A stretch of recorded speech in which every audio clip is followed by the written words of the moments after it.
Okay, so characteristics of BDD, and I've just really put these here for your reference. We won't go through all of them because a lot of them we've mentioned.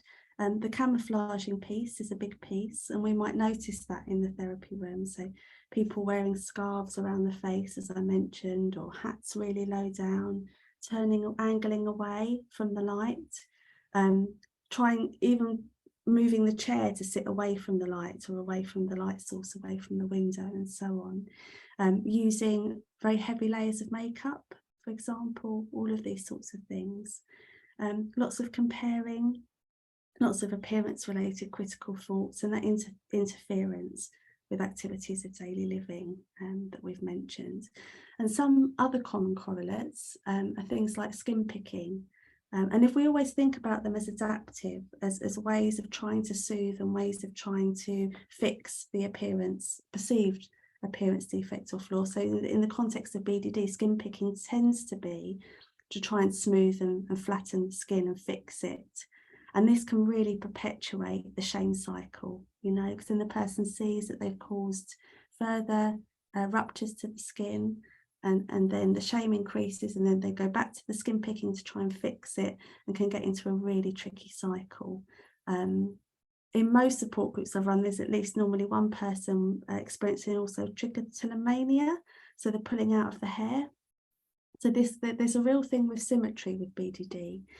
So if a person, for example, feels that their right eyebrow is more bushy than their left, they might spend a lot of time pulling out the hairs of their right eyebrow, or even with the hair, you know, they feel there's more hair on the left than the right, so they'll spend a lot of time pulling out hair from the left. It can also be a way, again, of soothing. But the desire for symmetry is an often cited reason for the hair pulling as well. Okay, and of course, high levels of anxiety and shame, high levels of depression as well, and the suicidality piece we've mentioned. And I don't say this to be somber on a Saturday morning, but I think it's important to be honest about it. That the majority of our money for the BDD Foundation, the majority of our funds come from in memorial funds. So they're mostly from funerals of people that have taken their lives on account of BDD. Yeah, and we've had volunteers, we've had trustees take their lives that have had lived experience as well. So, and I say that because it's something to be taken seriously, not to put us off from working with it, because I think we can work with BDD really effectively and well, as we'll come on to after lunch, but also to take any suicidality really, really seriously, and put all the usual safety plans and supports in place.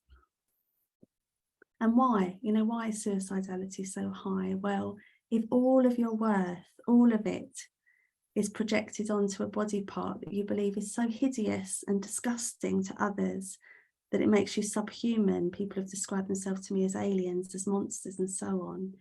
And you believe that that is going to stop you making a relational connection with others. It's going to stop you from being loved. It's going to stop you having a relationship, and so on.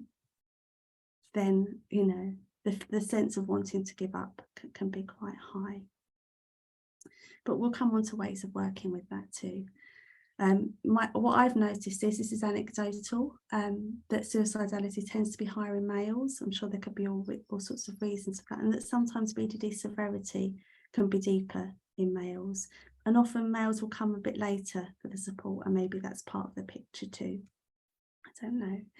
You might all have ideas and reflections about that.